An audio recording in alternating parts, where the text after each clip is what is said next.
할렐루야.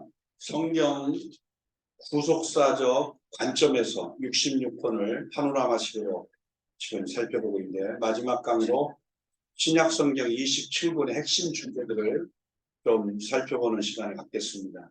각 권, 특별히 신약 성경 27권 한 권 한 권의 핵심 주제들을 좀 구조적으로 살펴보고, 우리가 전체 신구약 전체를 좀 이해한 다음에 이제 구속사의 관점에서 예수 그리스도를 중심으로 복음에 초점을 맞춰서 마지막 성경 구속사적 종말론과 더불어 이제 세계 선교관에 대한 부분들을 정립하는 그러한 과정으로 진행하도록 하겠습니다. 성경은 결국은 이제 관통하는 것이 굉장히 중요한데요. 예수 그리스도를 중심으로 관통하는 것이 중요합니다. 모든 성경의 초점은요, 결국 예수 그리스도의 복음입니다. 마태복음에는 이제 유대인의 왕으로 오신 예수 그리스도, 마가복음은 종으로 숨기러 오신 예수 그리스도, 누가복음은 사람의 육신을 가지고 인자로서 그 제자들을 선택하고 부르고 궁극적인 생애를 통해서 함께 동고동락하며 아버지의 마음을 가르치는 거죠. 그리고 요한복음은 이제 바로 그리스도이신 하나님의 아들이신 예수 그리스도의 모습을 강조하고 있습니다. 각 권의 주제를 보면 역사, 체험, 예언으로, 구약도 역사, 체험, 예언으로 살펴보듯이 이제 신약에도 역사, 그리스도의 역사, 마태복음, 마가복음, 누가복음, 요한복음, 사복음서가 이제 예수 그리스도를 중심으로 한 역사죠. 그래서 마태복음 유대인을 위한 메시아, 마가복음 메시아는 종으로서, 누가복음 인간과 같으시고, 요한복음 예수님 하나님이시고, 또 교회 역사죠. 사도행전 교회의 사도들의 역사를 설명하고 있어요. 그런가 하면 체험서입니다. 로마서부터 유다서에 이르기까지. 로마서는 하나님의 의의를 강조하고, 고린도전서는 교회의 문제가 어떻게 이제 어떤 문제들을 어떻게 해결하기를 원하는지, 그리고 고린도후서는 바울의 평판의 문제들을 해결에 대한 부분들을 설명하고 있고요. 갈라디아서는 자유의 복음을, 에베소서는 그리스도 안의 높아짐을, 빌립보서는 하나됨의 중요성을, 골로새서는 승천하신 교회의 머리가 되신 예수 그리스도를, 그리고 데살로니가전서는 재림전의 승리와 또 데살로니가후서는 재림전의 환란에 대해서 설명하고 있어요. 디모데전서는 디모데에 대한 신뢰와 디모데후서는 교회를 가르쳐라. 특별히 뭘로 가르치느냐? 의로 교육하기에 유익한 성경을 통해 가르쳐야죠. 디도서 거짓 교사를 비판하고, 빌레몬서는 오네시모를 이제 용서하라. 그러면서 히브리서에는 영적인 성숙을 촉구하고, 야고보서는 믿음은 행동이 따라야 된다는 것이고요. 베드로전서는 고난 중의 인내와, 베드로후서는 거짓 교사들을 추방하라. 요한일서는 교제의 기쁨과, 요한일서는 거짓 교사들을 판별하고 분별하고, 그 다음에 요한 3서는 환대의 기쁨을 설명하고 있고, 유다서는 배교자들에 대한 심판에 대하여 설명하는 이러한 서신서를 다른 말로 체험서라고 합니다. 그런가 하면 이제 신약에도 예언서가 있는데요. 바로 미래에 대한 계시를 설명하고 있는 요한계시록입니다. 그래서 성경을 우리가 구약도 역사, 체험, 예언의 관점에서 그렇게 구약도 세 개의 골격으로 해서 39권을 나눠서 놨고요. 신약에도 역시 역사, 체험, 예언으로 세 개의 골격으로 두는 겁니다. 자, 이런 관점에서 이제 마태복음은 바로 유대인들을 위한 메시아로 오신 예수 그리스도를 설명하고 있는데요. 1장부터 10장까지는 그리스도의 초림에 더 주목을 하고요. 11장부터 28장까지는 예수 그리스도의 재림에 더 주목을 한다라고 하는 내용으로 강조되고 있고요. 그래서 1장부터 10장까지는 군중들 섬기기 위하여 또 이적, 북부지방 이런 형태의 그러한 모습으로 강조되고 있다면, 1장부터 4장까지는 왕을 소개하고, 5장부터 6장은 왕의 선포를, 특별히 마태복음 5장부터 7장까지가 산상수훈이라고 했죠. 그런가 하면은 이제 8장부터 10장까지는 왕의 권세를 강조하고 있다. 이게 11장부터 28장까지 그리스도의 재림에 더 주목하면서, 이제는 군중이 아니라 제자들을 그리고 섬기기 위한가 아니라 고난받기 위하여, 그리스도의 복음을 위해 고난받기를 위하여, 그리고 이적보다는 가르치기 시작해요. 1장부터 10장은 주로 이적을 많이 행하여 보여주는 쪽이라면 11장부터 28장은 가르치는 쪽이고, 또 1장부터 10장은 주로 이제 북부지방에서 행한 것이었다면, 갈릴리를 토대로 해서 북부지방에서, 그런가 하면은 이제 11장부터 28장까지는 남부지방에서 주로 가르치는 일. 그래서 이제 11장부터 15장까지 왕에 대한 점진적인 대적들이 이제 일어나기 시작하고, 16장부터 20장까지 제자들을 준비시키는데, 그 가운데에서 우리가 이제 16장부터 20장까지의 내용 가운데에서 우리가 그 신앙 고백에 대한 내용 시작하여 변화산의 역사, 이런 것들이 이제 보편적으로 정말 제자들을 준비시키는 일에 중점적이라는 걸 볼 수가 있어요. 그리고 21장부터 28장까지는 이제 고난기간의 그런 내용들을 주로 다루고 있습니다. 자, 마가복음은 이제 메시아는 종이라 하는 것과, 그 다음에 1장부터 10장까지는 섬기는 것, 그래서 갈릴리와 그 주변에 선포하시고 환호와 갈채와 또 섬기는 자도 사시고 비유와 이적에 대한 부분을 중점적으로 강조하고 있다면, 11장부터 16장은 희생에 대한 부분으로 예루살렘에 순환당하시고 십자가에 못 박히시고 우리 죄 때문에 죽으시고 예언과 논쟁에 대한 부분들의 강조점이 되어 있다는 거죠. 누가복음은 인간과 같으신 예수 그리스도의 모습을, 인자로 오신 예수 그리스도의 모습을 강조하는데요. 바로 1장부터 3장까지는 이제 예비하시고 예루살렘과 나사렛에서 천사와 사람들로 통하여 30년 동안 준비하는 과정을 얘기해요. 공성의 준비 과정. 그런가 하면 이제 4장부터 이제 8장까지는 신분에 대한 증명, 갈릴리에서 이제 이적을 베풀며 1년 6개월 동안 행함의 능력을 강조합니다. 9장부터, 누가복음 9장부터 18장까지는 가르치는 사역을 해요. 유다와 베레아에서 특별히 이제 비유를 통하여서 제자들에게 가르치고 6개월 동안 말씀의 능력에 포커스를 둡니다.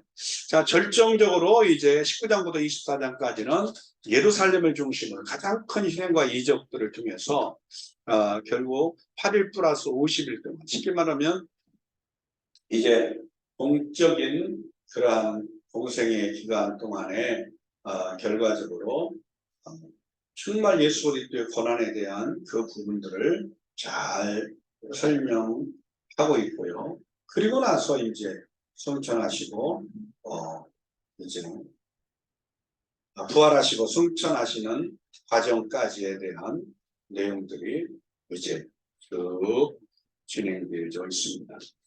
자, 이런 가운데에서 요한복음은 예수님은 하나님이시다, 다시 말해서 하나님의 아들 예수 그리스도의 모습을 강조하는데요.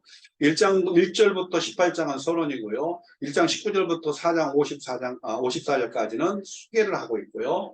그 다음에 이제 5장부터 12장까지는 반대하는 내용들이 중점이 되고, 13장부터 16장은 설명을 하고, 17장은 이제 요한복음 17장은 대세양조 중보기도죠. 그리고 이제 18장과 19장은 십자가 못 박히고, 20장부터 21장까지는 부활하신 후에 이제 제자들이 나타나셔서 하시는 말씀이죠.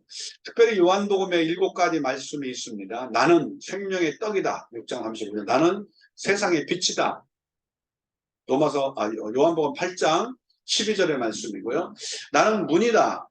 이제 10장 9절이고요. 나는 선한 목자다. 10장 11절. 나는 부활이고 생명이다. 11장 25절. 그 다음에 나는 길이요 진리요 생명이다. 14장 6절. 나는 포도나무이다. 15장 6절의 말씀의 내용입니다. 요한복음에 7가지 표적이 나와 있습니다. 2장 1절로 11절에는 물로 포도주를 만드신 사건이 나오고요. 4장 46절 54절에는 왕의 신하의 아들을 고쳐요. 그런가 하면 5장 1절로 9절에는 38년 된 그런 병자를 고치시고요. 또 6장 1절로 14절은 네 번째로 이제 표적을 보이는데 5,000명을 먹이시는 12가지 나오는 거죠. 그 다음에 6장 16절로 21절은 5번째 표적으로 바다 위를 걸으시고요. 9장 1절로 7절에는 6번째 표적으로 이제 소경을 고치시고요. 그 다음에 11장 1절로 46절에는 바로 7번째 표적으로 죽은 나사를 살려요. 그래서 물로 포도주를 만드는 첫 번째 표적을 요한복음 2장을 시작으로 하여서 결국은 두 번째로 왕의 신하의 아들을 고치고 세 번째로 한피 팔린 병자를 고치시고 다섯 번째 5천 명을 먹이시고 열등하게 남고 다섯 번째로 이제 바다 위를 걸으시고 여섯 번째로 소경을 고치시고 결국은 일곱 번째로 죽은 나사를 할 일곱 가지 표적을 통하여 정말 그 표적을 통하여 예수가 그리스도의 하나님의 아들이심을 믿고 영생을 얻게 하기 위한 목적이라 요한복음 20장에는 그렇게 말씀하고 있습니다.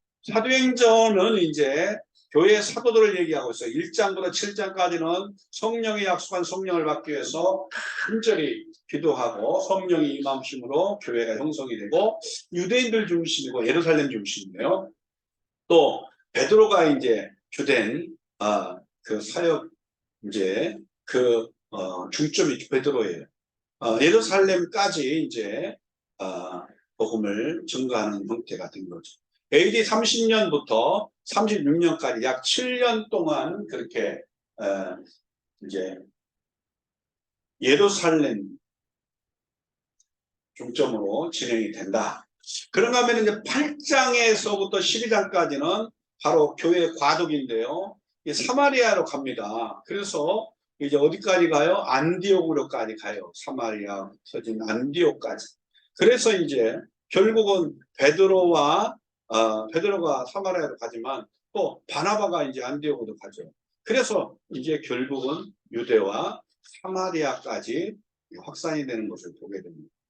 AD 37년부터 46년까지 약 10년 동안에 이러한 일들이 일어나게 되는 거죠. 자, 이런 가운데 13장부터 28장까지는 바울의 이제 안디옥 교회를 통하여서 바울의 파송이 되어서 전도행이 시작돼요. 1차는 13장부터 15장까지 갈라디아를 중심으로 이제 진행이 된다고 보면 돼요. 갈라디아까지 갔다가 돌아오는 말씀인데요. 2장에는 16장부터 18장까지 2차 선교행을 하는데요. 바로 이제 아시아로 가기로 했지만 결국은 성령께서 막으시고 결국 건너와서 우리를 도우라. 에게를 건너서 마게도니아 사람 환상 중에 나타나서 건너와 도와라고 말씀해서 가게 돼요. 그것이 이제 결과적으로 그리스까지 가게 되는 거예요. 3차 전도행 선교행은 19장부터 21장까지 이제 아시아를 중심으로 7교회가 중점적으로 이제 되어지게 됩니다. 그런가 하면 4차, 이제 그 아시아 가운데에서도 가장 중요한 게 19장부터 등장하는 게 이제 에베소 교회잖아요. 그런가 하면 4차는 이제 22장부터 28장까지 바울이 이제 죄수의 몸으로 노마에 압송이 돼가는 가운데에서 때로는 유라굴로 광풍을 만나 멜리의 섬에 떨어지지만 결과적으로 그 가운데서도 또다시 이적을 행하고 복음을 전하여 구원받는 역사들이 일어나게 되므로 바울의 4차 전도행이라고 하는데 목표는 어디요? 로마까지 가는 거죠. 자, 이런 가운데 교회 확장이 되고 이제는 유대인만이 아니라 사마리아인만이 아니라 이방인들에게까지도 이제 되어지고 이제는 로마가 중심이 되어졌어요. 1장부터 7장까지는 유대인을 중심에 예루살렘 중심이었다면 8장부터 12장은 안디옥 중심이었다면 이제는 13장의 그러한 마지막 28장에 대한 부분들을 보면 로마가 중심이 돼요. 그래서 바울을 통하여 땅 끝까지 이제 복음이 증거돼요. 그래서 이제 우리가 잘 아는 것처럼 바울이 로마의 그러한 감옥이라는 쇳집에서 2년 있다가 풀려나서 서쪽 반도의 그 서바나라고 하는 스페인의 길까지 복음을 전하는 것이 5차 선교여행을 보기로 합니다. 근데 AD 47년부터 66년까지 결국 약 20년 동안 그래서 총 37년의 시간 속에서 엄청난 이러한 성령의 권능을 받았던 교회 사도들이 이제 예루살렘에서부터 유다와 사마리아와 그리고 이제 안디옥과 더 나가서 소아시아와 그리스와 로마에 이르고 또 스페인에 이르기까지 복음을 증거하게 되는 상황들이 진행됩니다. 로마서는요, 성경과 성별로 이제 로마서 하나님의 의가 예수 그리스도를 통한 하나님의 의가 나타나요. 그래서 인간은 죄에서 벗어날 수 없다는 걸 1장 1절부터 3장 20절까지 나타나고 있어요. 그래서 우리가 잘 아는 것처럼 모든 인간은 하나님의 영광에 이르지 못하더니 그렇게 말씀하잖아요. 그런가 하면 3장 21절로부터 4장 25절은 하나님이 공급하시는 구원에 대한 은혜 구원에 대한 얘기를 하고 있어요. 오직 믿음으로 구원을 얻는 거죠. 그런가 하면 이제 5장 1절부터 8장 17절은 바로 이 성령 안에서 이러한 예수 그리스도를 믿는 그러한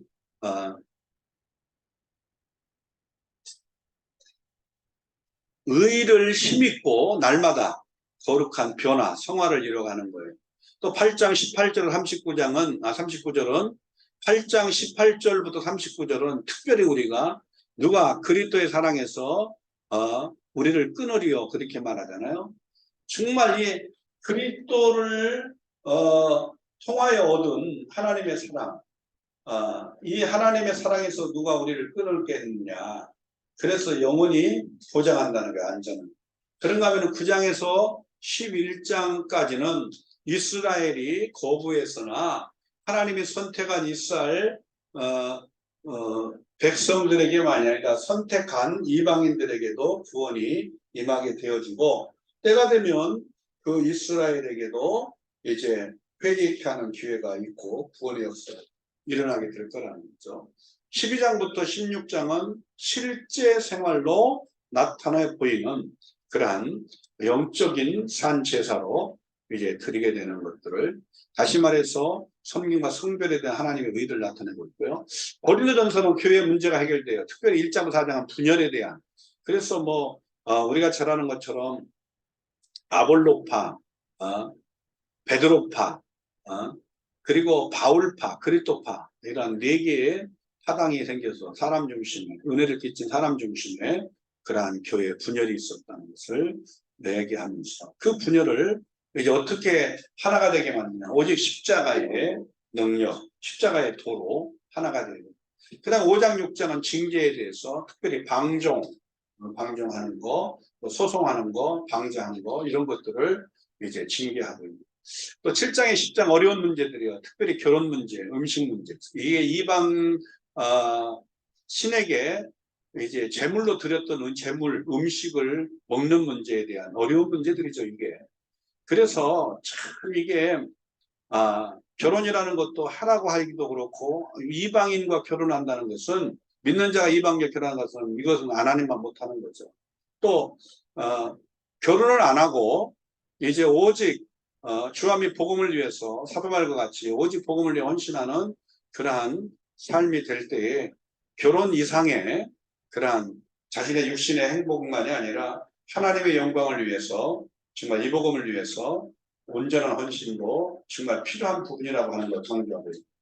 또 그런가 하면 이 제사 음식도 먹을 수 있는 수만 믿음이 있는 자와 먹을 수 없는 믿음이 있는 자가 있다는 거죠. 그래서 믿음이 약한 자는 결국은 이걸 먹음으로 인해서 또 먹는 사람들의 신앙을 보면서 시험에 들기 때문에 먹을 만한 음식이 그 제사 이방신에게 제물로 드렸던 음식을 먹을 수 있는 믿음이 있을지라도 믿음이 약한 자들의 유익을 위해서 안 먹는 것이 좋다. 그렇게 사도 바울은 권면하고 있습니다. 11장부터 14장은 이제 무질서에 대해서 복종하지 않는 거, 성만찬 문제, 성만찬에 대해서 올바른 의미, 개념을 이해하지 못하고 진정한 회개가 없이 보혈의 능력을 의지하지 않고 이렇게 무질서하게 성만찬에 참여하는 문제들에 대해서 또 영적 은사에 대해서 특별히 고린도 12장, 13장, 특별히 14장에 대한 내용들에 대해서 설명하고 있습니다. 15장, 16장은 바로 이제 교리에 대한 부분을 설명하고 있습니다.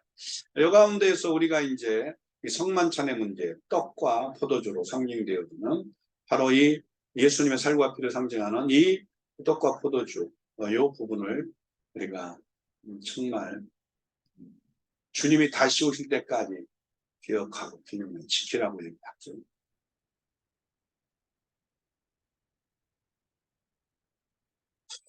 자, 고린도 후서입니다. 바울의 평판 문제를 이제 얘기하는데, 특별히 바울이 1장부터 7장까지 사도 바울의 사도성에 대한 문제들을 계속적으로 얘기하고 있어요. 그래서 바울도 그렇게 훌륭하고 그렇게 유명하고 그렇게 능력의 종이 되어서 하나님 붙들어 사용했고, 복음에 대한 헌신도가 워낙 뜨거워서 결혼도 하지 않고 독신으로서 그렇게 정말 세계 선교를 위해 쓰임받았던 바울조차도 그를 향하여 평판하는, 다시 말해서 평가하고 이야기하는 사람들의 논란들이 참 많았어요.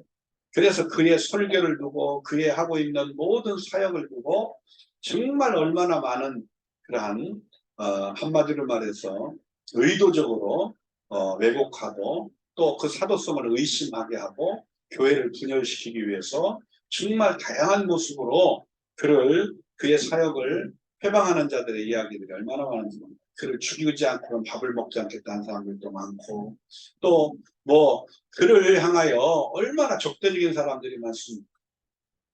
그런데 이 사도 바울은 그런 부분에 대하여 큰 영향을 받지는 않았지만, 믿음이 약한, 또 의심 때문에 혹시라도 행여라도 믿음에 영향을 받을까 봐서 이제 그들에게 사도 바울은 자신의 사도권에 대하여 이제 해명을 합니다. 특별히 계획이 변경된 거, 또 치리적인 거, 사역에 대한 촉구하는 거, 이런 것들이 추가됐습니다. 8장 9장은 이제 연복, 헌금에 대한 준비 어떻게 하나, 또 10장과 11, 13장은 이제 바울의 권위, 사도권, 방어, 기쁨, 의무, 다시 말해서 이런 모든 것들이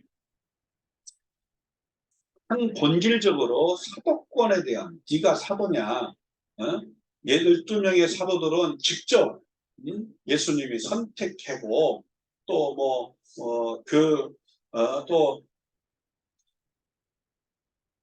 직접 예수님께서 이제 그들을 이 땅에서 살아계실 때 선택하여 불렀고, 또 가룟 유다가 죽고 난 다음에 11명의 제자들이 결국은 그 가장 자격이 합당한 자를 골라서 이제 사도로서 임명을 했잖아요. 그렇기 때문에 그들은 교회가 다 인정을 했어요. 모두가 다 예수님이 직접 선택하여 부르기도 했고 그런 상황이기 때문에. 그런데 사도 바울은 다메섹 도상에서 혼자서 그 부활하신 예수님이 찾아오셔서, 환상 중에 찾아오셔서 이제 이방인의 사도로 부르시고, 또 아나니아를 통하여 기도하고 그 계획들을 드러내고, 그래서 이제 이방인의 사도가 된 바울의 입장에서는 사람들이 같은 그 다메섹 현장에 있었어도 다른 사람들은 보지를 못했거든요. 그러니 바울 외에는 누가 그것을 인정하려고 하겠어요. 그래서 이것을 성령 안에서 정말 성령께서 이 부분을 조명하시고 확신케 하는 사람들 외에는 그것을 인정하지 않는다는 거죠. 그래서 하다못해 처음에 12사도조차도 사도 바울의 회심을 쉽게 받아들이지를 못했거든요. 그때 이제 도와준 사람이 바나바죠. 그래서 바울이 정말 바울 되기 전에 사울이죠. 사울이 다메섹에서 회심을 경험하고 다메섹 복음 전하다가 어려움을 겪고 도망가서 이제 예루살렘에 가게 됐을 때 바나바를 만나가지고, 바나바가 그를 자세하게 들여다보니까 그 마음 가운데 정말 강력한 그러한 회심의 역사를 경험한 그러한 확신을 이제 갖게 되어가지고, 바나바가 다른 사람들은 다 그를 피하고 오히려 의심하고 하는데 바나바는 결국은 그의 중심을 보고 읽고 성령께서 그에게 강력한 회심을 허락하셨음을 인정하고, 이제 사도들에게 그를 소개를 해가지고 만남을 갖게 하고, 사도들을 만나게 된 바울은 거기서 큰 이제 도움을 받아가지고 결국은 사도로서의 그러한 사역을 감당하기 위한 훈련들을 또 이제 받는 그러한 기회가 되기도 하는 거예요. 그렇게 바나바를 통하여 영향을 받았던 이 사울은 결국은 바나바가 이제 안디옥에 갔을 때 그 위에 다섯 지방에 있던 사울을 데려다가 같이 안디옥에서 함께 사역을 하고 때가 되어서 이제 둘이 같이 안디옥에서 파송을 받게 되는 사람이 되죠. 이런 것들이 결국은 일어나게 되는 상황들을 볼 때 이 평생의 사도 바울에게 있어서 그를 대적하는 자들의 가장 큰 논란거리가 사도성에 대한 이 사도권에 대한 이제 인정할 수 없다, 그 가짜다, 이런 것들을 굉장히 많이 들고 일어나게 됐던 거죠. 그러니까 이 사도권에 대하여 사도로 인정할 수 없다. 그건 누가 사도냐?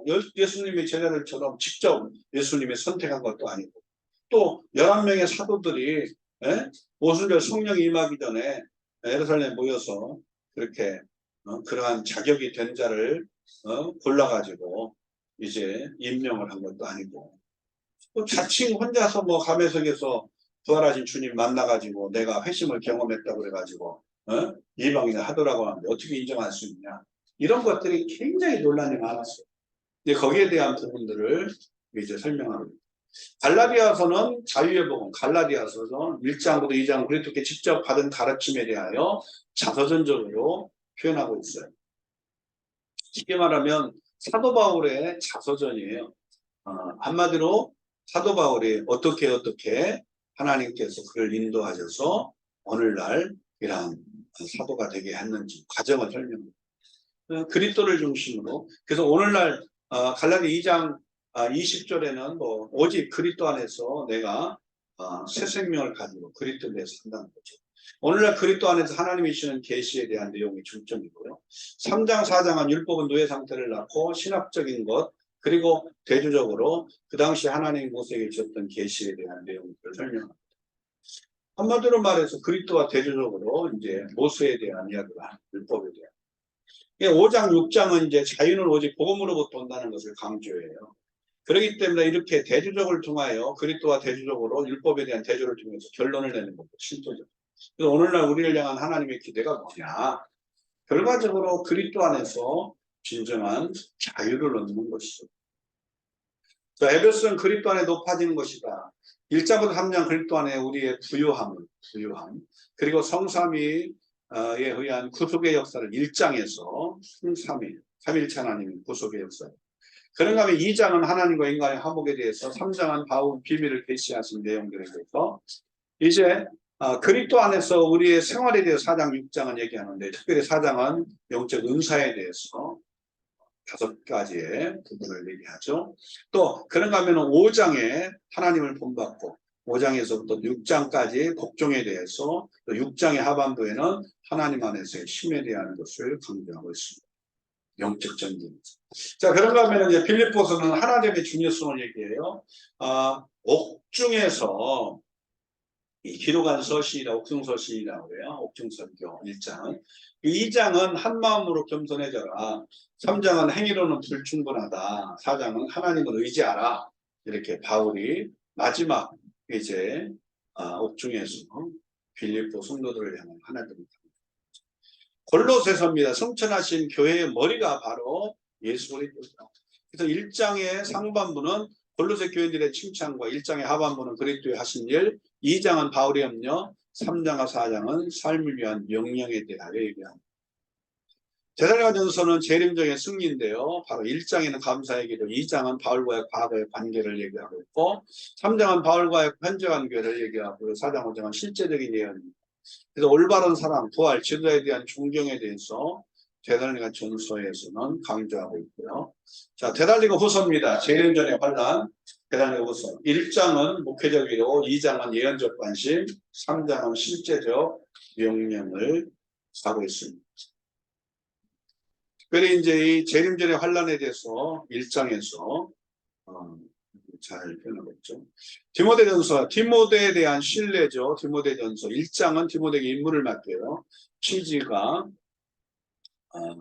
무슨 내용입니다. 책임에 대한 것을 먼저 가르쳐주고, 2장 3장 교인들의 행실에 대해서, 기도하는 것에 대하여, 중보기도에 대한, 그리고 여자들에 대하여 그리고 직분자들에 대하여 조심해야 할 것을 얘기합니다. 4장 6장은 디모데 행실에 대하여 이제 설명하는데요. 교리적으로 개인적으로 인간관계에 대한 부분을 설명합니다. 디모데후서는 교회를 가르쳐라. 1장, 2장은 충성하는 것을 강조해. 바울의 뜻하는 충성하는 자의 모습을 강조하고 있고, 3장은 배교에 대한 위험을 이제 정말 방어하도록 얘기하고 있고요. 4장은 사역에 대하여 설교를 그리고 안내를 그리고 바로 바울의 소망에 대한 설명.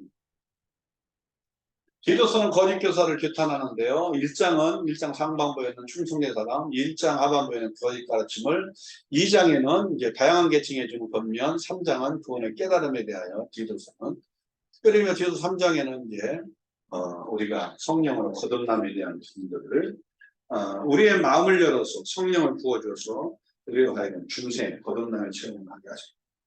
그러니까 우리가 거짓 교사들을 규탄합니다. 자, 빌레몬서입니다. 오네시모를 용서한. 빌레몬을 칭찬해요. 그러면서 빌레몬이라는 그러한 사람에게 이제 바울이 이제 편지를 쓴 건데요. 이 빌레몬이라는 사람에게 종이 있었어요. 오네시모라는 종이 있었는데 그 종이 도망을 가가지고 자유를 얻어 도망가가지고 결국은 이제 로마의 그 옥중에 있던 바울을 찾아오게 됐어요. 그래서 이제 바울을 통하여 신앙이 이제 회복되게 되고, 그러면서 오네시모가 하나님을 향해 헌신하게 돼요. 그래서 이 오네시모의 주인이었던 이 오네시모라는 사람의 주인이었던 빌레몬에게 이제 사도 바울이 빌레몬의 신앙을 칭찬하면서 오네시모를 부탁하고 또 빌레몬에게 오네시모에 대하여 그가 사도 바울이 그의 신앙을 보증한다. 그러니까 용서하고 결국은 자유를 주어서 이제 오네시모를 용서해라. 그래서 이제 정말 자유인으로 살아갈 수 있도록 도와달라는 얘기죠. 자, 그런가 하면 시브리서입니다. 영적 성숙을 촉구하는데요. 시브리서에 이제 특별히 6장에서 그 부분을 굉장히 강조하고 있어요. 이제 특별히 1장 1절부터 4장 16절 그리스도의 우월하심을 비교적으로, 그리고 선지자 천사 모세 여호수아 이런 개념으로, 그 다음에 이제 5장 1절로부터 8장 5절은 그리스도의 우월한 제사장 10분에 대해서 비교하면서 아론과 레인을 비교하고 또 멜기세덱의 국적에 대한 부분을 비교하면서 설명합니다. 그러니까 이 땅의 혈통적 제사장과 또 하나님이 허락하신 족보가 없는 멜기세덱의 반차를 따라서 그 멜기세덱의 그러한 뒤를 이어서 이제 이 땅의 혈통으로 오는 그러한 아론의 대제사장 가문이 아니고요. 하나님께서 족보도 없는 멜기세덱의 반차를 따라서 이 땅에 예수 그리스도가 대제사장으로 올 것을 구약에서 멜기세덱을 예표한 거예요.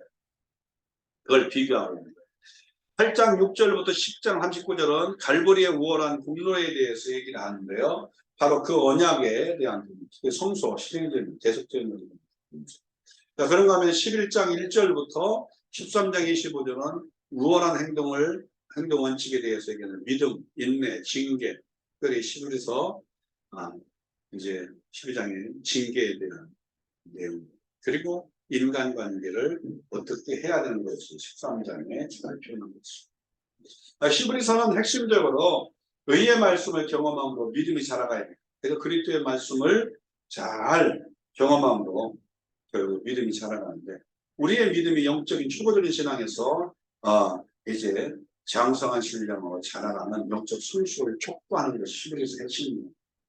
영적 성숙을 촉구하는데요. 시브리서 8가지 위험을 얘기해요. 2장 1절 4절에는 표류한다. 이게 신앙이 헛되이 흘러 보내도록, 우리가 하나님께서 값지게 허락하신 예수 그리스도의 구원을 헛되게 흘려보내지 말라는 거예요. 3장 7절로 4장 2절에는 바로 의심하지 마라. 의심이 바로 우리의 신앙의 큰 바로 영적 성숙을 이뤄가지 못하는 가장 큰 위험 중에 또 하나예요. 세 번째로는 불순종입니다. 4장 11절로 13절. 5장 11절로 6장 12절에 퇴보입니다. 우리 신앙이 뒤로 물러가는 거예요. 또 10장 19절 39절에 성령을 욕되게 하는 거예요. 또 히브리서 12장 25절 29절에 부인입니다. 그렇기 때문에 영적 성숙을 촉구하는데 가장 위험한 6가지가 영적 성숙을 이루어가는데 가장 장애물이 되는 6가지 위험한 요소들을 히브리서는 강조하고 흘려보내는 거죠. 듣기는 들어도 그냥 흘려보내는 거죠. 또 의심하는 거예요. 그 말씀이 의심하면 역사가 일어나지 않죠. 그런가 하면 또 불신앙이 있으니까 불순종하죠. 신앙이 자꾸 뒤로 물러가요. 퇴보하죠. 성령을 욕되게 하죠. 또 결국 부인하는 거죠. 어떻게 해요? 정말 예수 그리스도의 보혈의 능력을 부인하면요 구원이 없습니다.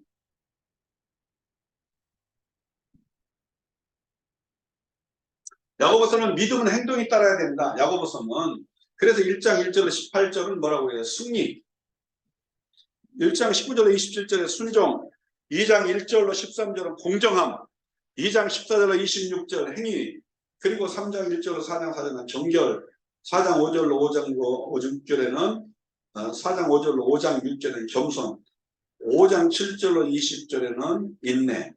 그래서 야고보서에서 이제 정말 행함에 대한 믿음의 행함이 따라야 된다고 하는 부분에 대해서 강조하고, 베드로전서는 고난 중에 인내를 얘기하죠. 성도들의 고난과 하나님께서 1장 1절로 9절까지 보호를 하시고 10절로 1장 10절로 25절 하나님 말씀에는 2장 1절로 12절은 성화,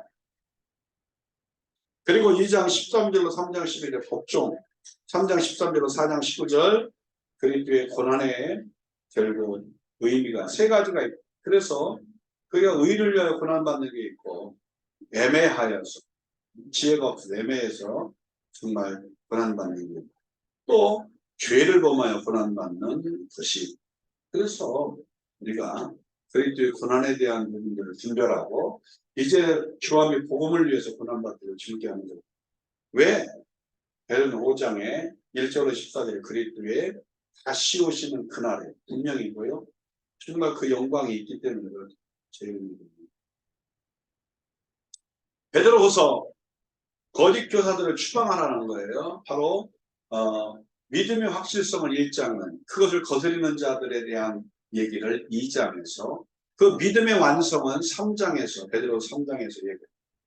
그래서 이 베드로 후서에서 결과적으로 우리로 하여금 이제 어떤 변화가 일어나야 돼요? 속사람의 믿음이라는 것이 속사람에 대한 변화들이 일어나요. 성품적 변화. 자, 요한일서 교제의 기쁨입니다. 요한일서 하나님의 빛으로 하나님을 표현하고, 하나님을 또 사랑으로 하나님의 속성, 하나님의 그러한 성품, 속성에 대해서 하나님은 빛이시니 빛의 자녀라, 빛의 사자가 되라. 하나님은 사랑이시니 사랑하라. 3장. 그리고 하나님은 생명이다. 영적 생명. 그 영적 생명을 이 땅에 예수 그리스도가 가지고 오셨고, 예수 그리스도 안에 영원한 생명이 있기 때문에 예수 그리스도를 영접하고 믿는 자 속에 영원한 생명을 가졌다. 할렐루야. 이것을 강조하고 있습니다. 요한 2서는요, 거짓 교사를 판별하라. 특별히 부녀에 대한 칭찬. 당시에는 여자들이, 거짓 교사들, 여자들이 이렇게 부녀자들이죠. 이 사람들이 둘씩 짝을 져가지고 집집마다 다니면서 거짓 교사들이 오늘날 여호와 증인이나 또 하나님의 교회 이단들처럼 그렇게 짝을 져가지고 집집마다 다니면서 문을 두드리고 가가지고, 집에 보통 여성들이 많으니까 그 여성들을 찾아가가지고 문을 열어주면 그 집에 들어가서 함께 먹고 마시면서 이제 성경 얘기를 하는 거예요. 잘못된 거짓 교리를 설명하는 거예요. 그래서 당시에는 이제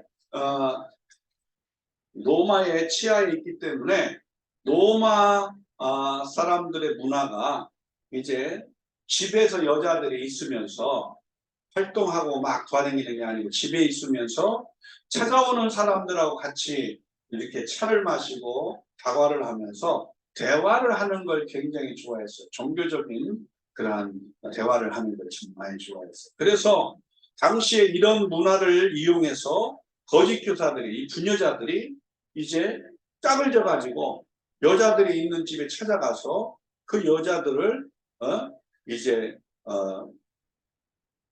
대상으로 파서 거짓 교리를 가르치는 거예요. 그렇기 때문에 이게 요한 2서에서 1장부터 4장은 1장부터 1장 1절부터 4절까지는 칭찬에 대해 5절로부터 6절은 계명에 대하여 또 7절로부터 13절은 이제 훈계를 하고 있어요. 다시 말해서 집에 들이지도 마라 이거예요. 집에 들이지.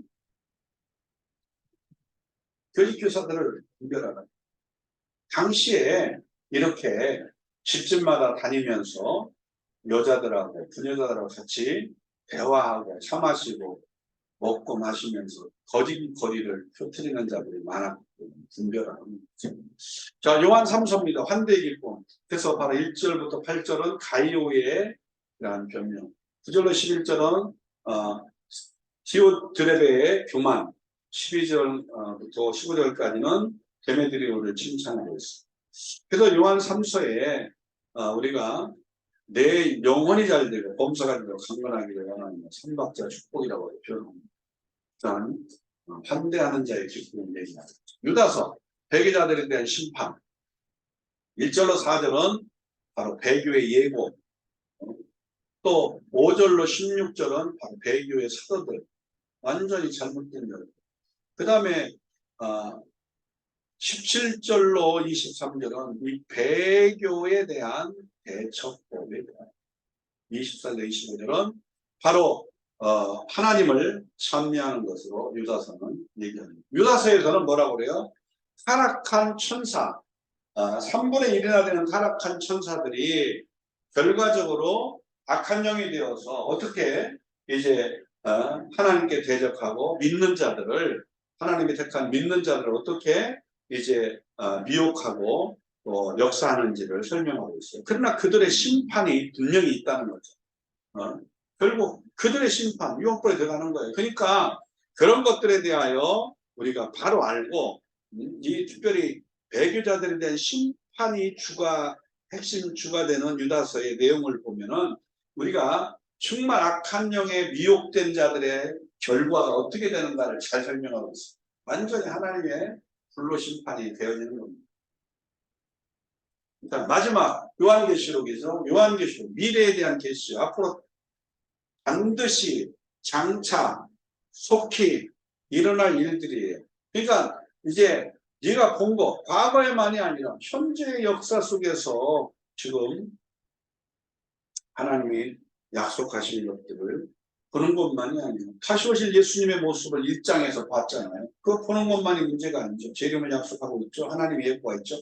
앞으로 장차 되어질 일들입니다. 그러나 이제 있는 2장, 3장, 7교회가 지금 얼마나 많은 그러한 당시에 프로테스탄트로 인하여 정말 얼마나 종교의 기독교가 되고 난리를 쳤지만 결과적으로 그 이전의 삶은 얼마나 정말 고통스럽게 박해를 했는지 모르거든요. 그래서 우리가 대표적으로 사도 바울과 베드로가 이제 죽임을 당한 그때의 왕이고 누구예요? 바로 네로 황제입니다. 네로, 로마의 황제 네로. 네로 황제 때 얼마나 큰 박해가 있습니까? 그건 아무것도 아니에요. 도미티아누스 황제 때에 정말 사도 요한이 밤모섬에 유배가 되어지고 그때 이제 본 것이, 그런 상황 속에서 본 것이 바로 요한계시록입니다. 그래서 요한계시록은 장차 될 일에 대한 것만 기록하고 있는 목적이 아니고 정말 그가 본 것, 그리고 지금 현재 일어나고 있는 교회 가운데 역사 속에 일어나고 있는 일. 그래서 사도 요한의 시대에 교회가 지금 다 핍박받고 있죠. 일곱 교회들이. 이런 가운데 현재 다시 일곱 교회 그것을 앞으로 4장부터 22장은 이제 앞으로 되어질 일들을 장차 될 일, 속히 다시 오신다는 예수님께서 되어질 일들, 지상 재림을 앞두고 7년 대환란 동안에 미혹과 박해가 일어날 것과 반드시 그리스도가 지상 재림하셔서 마귀는 무지경에 그리고 마귀의 권세를 받아가지고 미혹과 박해를 일삼았던 그러한 적그리 또 거짓 선지자 이 짐승 적그리 또 어디야? 영원한 유황불에 들어가고 대적하에 일어났던 아마겟돈 전쟁에 모여든 자들 다 입에 난 검으로 죽이고 처음에는 처음 땅 없애고 새하늘 새 땅을 창조하고 새 예루살렘 성에 그 영광스러운 모습을 21장에 보여주고 그 22장의 권면의 말씀을 하시잖아요.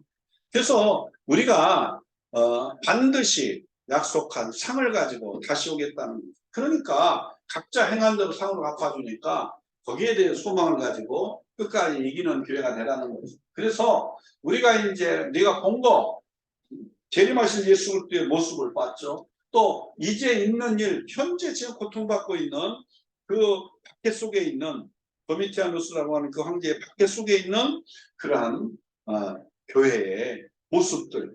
그런가 하면 그 계시록 2장 3장의 모습들. 그 다음에 장차 될 일, 4장부터 22장까지 앞으로 일어날 그리스도의 지상 재림을 앞두고 일어날 7년 대환란 더 나가서 이제 새하늘과 새 땅과 새 예루살렘 성의 그 영광의 모습을 딱 보여줍니다. 그래서 4장 5장은 주권의 심판자가 누구냐?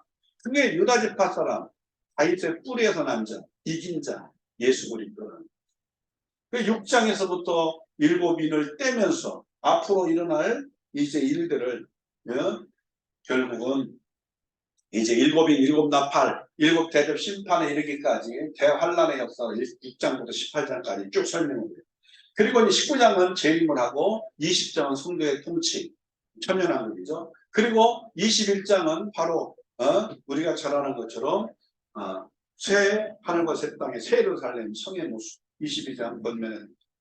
그래서 오늘 요한계시록과 특별히 시작의 책인 창세기와 마지막 책인 요한계시록을 비교해서 대조해 보면 창세기 1장에서 3장 범죄하여 타락하기 이전에 예루살렘 그 에덴 동산 쫓겨나기 이전에 상태의 모습과 요한계시록 20장에서 22장까지의 내용을 보면은 그때의 모습으로 복원되는 거예요. 그래서 창세기 1장에 부터 3장까지 범죄에 타락하여 그 에덴 동에 쫓겨나기 전까지 하나님 처음 하늘과 처음 땅이에요. 그래서 계시록의 20장에서부터 22장도 이제 하나님이 통치하는 그러한 세계예요. 처음 하늘과 처음 땅이 아니라 여기는 계시록은 마지막 하늘과 땅. 그리고 처음에 안식이 있었죠. 여기는 계시록 20장, 20장은 마지막 안식. 1장부터 3장까지 보면은 최초의 에덴 동산의 낙원을 이제 이뤘지만 계시록 20장, 22장, 21장, 22장은 결국은 낙원을 회복해요. 또 그런가 하면은 창세기에는 생명나무의 강을 설명하고 있어요. 계시록 20장에서부터 22장에 특별히 21장에 보좌 앞에 생명수 강이 흐르고 양 가에 이제 12시절을 쫓아 열매를 맺는 그러한 생명나무 열매를 생명나무 강. 그 다음에 창세기에 보면은 남편과 아내 아담과 하와가 있었죠. 또 계시록 20장 22장은 어린 양과 신부가 있어요. 자, 창세기 3장에서는 사단이가 승리해요. 그래서 첫사람 아담이 실패하고 범죄에 타락하여 심판에 처하게 되고 그래서 사단이 승리가요. 심판을 선언하고 하나님 얼굴이 감춰지고 하나님 쫓겨나게 되니까 저주를 선언하고 문이 닫혀요. 에덴 동산에 문이 닫히고 들어오는 화염검으로 막아버리죠. 죽음이 모든 인간을 덮치고 사망이 이루어져 모든 인간이 얼굴이 눈물로 젖어요. 밤과 함께 두려움이 오고 생명나무로부터 추방돼요. 지상령에 쫓겨나요. 인간이 들어오지 못하도록 천사들이 막아요. 이게 이제 창세기 3장의 범죄여 이제 타락한 인간의 심판을 허락하신 상태를 얘기해요. 그러나 이제 그것이 어떻게 회복이 되느냐. 계시록 20장 20절에 사단이 패배하고 예수로 또 다시 오셔서 이제 요한일서 3장 8절에 뭐라고 해요? 하나님 아들 나타난 것은 마귀의 일을 멸하기 위해서 온 거예요. 그렇기 때문에 이제 세례 받으시고 성령의 충만을 받아서 광야에 가서 40일 동안 금식하고 이제 사단의 시험을 이기신 그날로부터 이제 정말 귀신을 내어 쫓기 시작하면서 마지막 다시 오셔서 이제 마귀는 무적행위에 천년 동안 가두고 마귀의 권세를 받았던 짐승적 그리스도 거의 선지자 영원한 영국에 집어넣잖아요. 이때 사단의 패배가 이루어집니다. 심판을 집행해 우리가 하나님 얼굴을 보게 돼요. 저주가 제거되고 문이 결코 닫히지 않고요.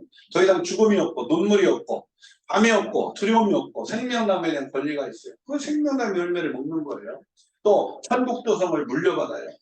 우리가 영원토록 사는 천국을 새로 사는 성을 그리고 구름이 인간을 천사가 그래서 그 하나님을 경배하는 그러한 찬양 소리의 모습들이 계시록은 계속 나오잖아요.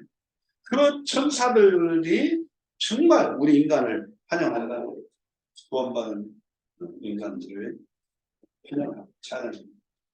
그렇기 때문에 창세기에 창조하시고 그 축복을 언약받은 인간이 범죄에 타락함으로 심판을 처한 구속의 은혜를 받았죠. 결과적으로 그 타락하여 이제 상실되어진 그것들을 예수 그리스도가 이제 다시 오셔서 마지막 이제 회복을 하는 거죠. 그래서 창세기를 알고 계시록을 올바르게 구속사의 관점에서 창세기부터 계시록을 구속사적인 관점에서 관통이 되고 구속사의 핵심인 예수 그리스도의 십자가와 부활의 포커스가 되어서 결과적으로 예수 그리스도의 다시 오심을 기록하고 있는 다시 오시기 직전에 일어날 일들을 기록한 요한계시록을 올바르게 이해해야 이 성경 구속사적 종말론이 되어져야 올바르게 성경을 구속사적 종말론으로 올바르게 예수 그리스도를 중심으로 관통해서 복음의 초점을 맞춰 할 수가 있다. 자, 지금까지 성경 구속사 파노라마를 우리가 이제 예수 그리스도 중심으로 창세기부터 계시록까지 구속사의 관점에서 예수 그리스도를 중심으로 보는하고 수고를 많이 하셨습니다. 그래서 이제 지금까지 어찌 보면은 성경에 대한 내용들을 좀 더 이렇게 사건 중심 그리고 역사를 중심으로 또 체험적이고 또 예언적인 관점에서 이렇게 쭉 설명을 했는데요. 사실은 이것은 이제 하나의 기본적인 거예요. 이 재료들을 토대로 이제 이것을 이해한 관점에서 이제부터 성경 구속사 종말론, 구속사적 종말론이라는 거예요. 그래서 이제부터 다음 시간에 성경 구속사적 종말론으로 정말 창세기부터 계시록까지 예수 그리스도를 중심으로 관통을 해서 구속사적 종말론을 성경 구속사적 종말론을 다시 한번 우리가 정립하는 시간을 다음 주부터 갖도록 하겠습니다. 할렐루야. 기도합니다. 아버지 하나님, 이제 구약과 신약 66권을 오직 구속사의 관점에서 예수 그리스도를 중심으로 다시 한번 참으로 바라보고 살펴보게 하시며 감사합니다. 이제 이것을 토대로 다음 주부터 이제 성경 구속사의 종말론에 대하여 창세기부터 계시록까지 관통하는 그러한 놀라운 맥을 잡고 관통하는 놀라운 역사들을 함께 이뤄가게 도와 주시옵소서. 감사함을 드렸고 우리 주 예수 그리스도 이름으로 기도합나이다.